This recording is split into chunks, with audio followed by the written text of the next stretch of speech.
Hello guys, welcome back to my channel green home by Kalpana. तो दोस्तों, आज आपसे बात करने जा रही हूँ एक बहुत ही खूबसूरत प्लांट के बारे में। और सभी लोग इसको घर पर लगाना पसंद करते हैं क्योंकि ये बहुत ही रफ़ एंड टफ प्लांट है, ज़्यादा केयर नहीं करनी पड़ती है।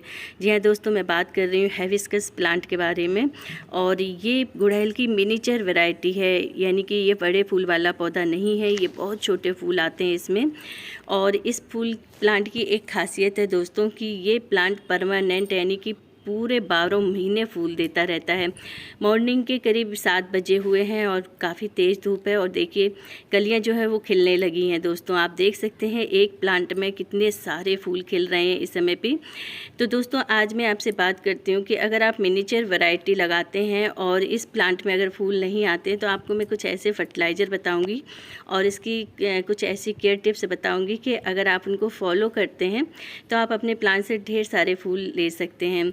तो दोस्तों, ये प्लांट जो है कलियों में जो इसमें फूल आते हैं वो गुच्छों में आते हैं, ढेर सारी कलियां बनती हैं। दोस्तों चलिए सबसे पहले हम बात करते हैं प्लांट की केयर टिप्स के बारे में। तो दोस्तों, जब भी आप मिनिएचर वैरायटी के प्लांट लगाएं तो पौधे के अकॉर्डिंग उसको गमला चयन करें, यानी कि ये प्लांट की ग्रोथ बहुत अच्छी होती है। मैं मानसून में अक्सर इस प्लांट की कटाई छटाई कर देती हूँ। तो मुझे इसकी कटिंग करीब मैंने जुलाई में की थी दोस्तों, 1 डेढ़ महीना हो चुका है, आप देख सकते हैं प्लांट को। और कटाई छटाई करने के बाद इसके साथ अच्छी ब्रांचें निकलती हैं तो अच्छे फूल भी आते हैं इसमें। साथ में ही मैं आपको बता दूं, जो भी फूल डेड हो जाते हैं, मुरझा जाते हैं, तो आप उनको निकाल लें और उनको फेंकें नहीं। इसका मैं लास्ट में आपको बताऊंगी क्या करना है दोस्तों। तो इस तरह से एक दिन के मेहमान होते हैं फूल और ये मुरझा जाते हैं।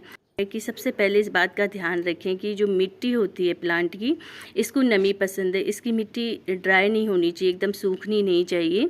अगर मिट्टी सूख जाती है दोस्तों तो जो पौधा है उसकी पत्तियां पीली होने लगती हैं। और सबसे पहले मैं क्या करती हूँ कि नीचे की जितनी भी जो एक्स्ट्रा ग्रोथ है इसको मैं हटा रही हूँ दोस्तों। मैं अक्सर प्लांट की ग्रोथ ऊपर से बढ़ाने की कोशिश करती हूँ, तो नीचे की जो ग्रोथ होती है उसको हटाना बहुत ज़रूरी होता है।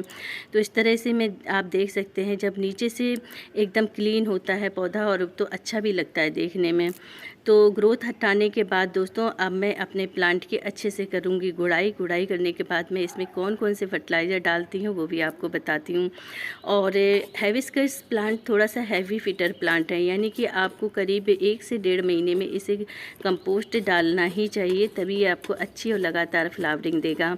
फूल तो आते हैं, फिर इतने अच्छे नहीं आते हैं अगर इसमें खाद अगर नहीं डालते हैं, तो खाद डालना बहुत ज़रूरी है। तो करीब मैंने 2 से 2.5 इंच तक की गुड़ाई कर दी है दोस्तों, हल्की हल्की इसकी जड़ें दिखने लगी हैं। साथ में आप मिट्टी देख सकते हैं। पौधा लगाते समय जो गलती करते हैं वो मिट्टी बनाने में गलती करते हैं, तभी हमारा पौधा ग्रोथ नहीं करता है, फूल अच्छे नहीं देता है। तो जब भी मिट्टी तैयार करें दोस्तों, तो इसके लिए आपको करीब 50% गार्डन सॉइल लेना है और 30% कोई भी कंपोस्ट मिला लें, और इसमें मिलाएं 20% आपको बालू मोरम मिलानी है दोस्तों। तो ये आपकी बहुत बढ़िया एक पॉटिंग सॉइल तैयार हो चुकी है। और इस तरह से जो भी प्लांट में से डेड फूल निकलते हैं या पत्तियां जो मुरझा जाती हैं वो निकलते हैं, उनको कभी मत फेंकें। आप उसको मिट्टी में इस तरह से दबा दें तो ये धीरे धीरे डिकम्पोस्ट हो जाती है और बहुत बढ़िया एक खाद का काम करती हैं। कौन कौन सी खाद डालती हूँ चलिए बताते हैं। सबसे पहले मैंने ली है दोस्तों ये नीम खली।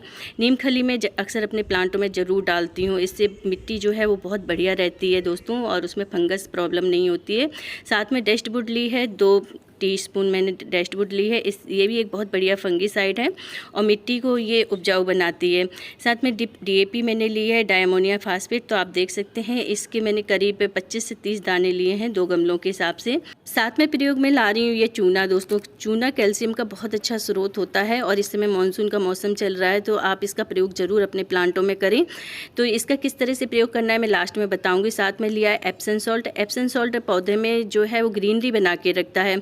आप चाहें तो इसका स्प्रे कर सकते हैं। 1 लीटर पानी में ½ टीस्पून डालें और अपने पौधों में करीब 20 से 25 दिन में एक बार स्प्रे करें तो पत्तियां पीली नहीं होती है। साथ में मैंने ये लिया है किचन कंपोस्ट। आप चाहें तो कोई भी कंपोस्ट ले सकते हैं और ज़्यादातर मैं किचन कंपोस्ट घर पे तैयार करती हूँ, तो मेरे लिए तो ये बहुत खाद के पैसे बचाने वाला काम हो जाता है, यानी कि मेरी बहुत बड़ी बचत हो जाती है खाद के रूप में। तो आप देख सकते हैं इन सब जितने भी हमने खाद ली है ये ऑर्गेनिक खाद है, बस आपको रासायनिक खाद में DAP लेनी है, एप्सम सॉल्ट। तो इसको मैं सबको मिक्स कर लेती हूँ दोस्तों। मिक्स करने के बाद हमें अपने पौधों में अप्लाई करना है। तो जब भी आप इस तरह से खाद डालते हैं प्लांटों में तो हमेशा इवनिंग के समय डालें। मॉर्निंग में खाद कभी भी ना डालें दोस्तों। खाद डालने के बाद जो पौधा है वो धूप में रखा रहता है, तो इससे क्या होता है कि आपके पौधे की पत्तियां पीली होने लगती हैं। तो चलिए दोस्तों, खाद आपको किस तरह से देना है। ऊपर की तरफ आपको मिट्टी चढ़ा देनी है गमले की, और किनारे किनारे आपको प्लांट में खाद देनी है। वो बिल्कुल आपको जो इसकी पौधे की स्टंप होती है उसमें खाद नहीं देनी, किनारे किनारे खाद देनी है, और इसके बाद इस तरह से मिट्टी चढ़ा देनी है। तो चलिए, और भी प्लांट हैं उनमें मैं खाद डाल देती हूँ दोस्तों। तो इस तरह से आपको ये खाद बनाकर करीब 1.5 से 2 महीने में एक बार प्लांट में ज़रूर डालना चाहिए। तो ये देखिए, इस प्लांट की भी मैंने गुड़ाई कर दी थी, और इसमें मैं पहले भी खाद दे चुकी थी, थोड़ी सी खाद और दे देती हूँ। और इस तरह से मिक्स करने के बाद दोस्तों, अब मुझे डालना है इसमें कैल्शियम। तो दोस्तों, ये है चूना। चूना कैल्शियम का बहुत अच्छा स्रोत है। तो आपको किस तरह से डालना है, तो आपको 2 गमलों के हिसाब से मैंने 2 चने के बराबर ये चूना लिया है। आप चाहें तो पाउडर फॉर्म में भी डाल सकते हैं, लेकिन जब आप लिक्विड फॉर्म में डालते हैं, यानी कि इसको एक तरल खाद के रूप में डालते हैं, तो पौधा बहुत जल्दी एब्जॉर्ब करता है, बहुत जल्दी ग्रहण करता है। तो इसको मैंने 1 लीटर पानी में इस तरह से घोल दिया है दोस्तों, और अब मैं अपने प्लांटों में अप्लाई करती हूँ। जब भी आप इस तरह से कैल्शियम प्लांटों में दें, तो करीब 3 से 4 महीने में एक ही बार डालें। बहुत ज़्यादा आपको इसका प्रयोग नहीं करना है दोस्तों, इस बात का खास ख्याल रखें। तो इस तरह से इस समय तो मानसून का मौसम चल रहा है, अगर गमलों में पानी भर जाता है, तो पानी जब ड्रेन आउट होता है तो उससे बहुत सारे पोषक तत्व भी निकल जाते हैं। तो अक्सर आपने देखा होगा कि प्लांट की जो पत्तियां हैं वो भी पीली पड़ने लगती हैं। तो अगर आप इस तरह से अपने प्लांटों में खाद देते हैं दोस्तों, तो आपके पौधे भी हरे भरे रहेंगे, पौधे स्वस्थ रहेंगे, उनकी ग्रोथ बहुत अच्छी होगी। तो आप किसी भी प्लांट में इस तरह से फूल वाले जो प्लांट हैं उनमें खाद डाल सकते हैं दोस्तों। तो ये वीडियो आपको कैसी लगी, वीडियो पसंद आया हो तो मेरे चैनल को सब्सक्राइब जरूर कर लें, लाइक करें, शेयर करें। मिलते हैं नेक्स्ट वीडियो में नई जानकारी के साथ।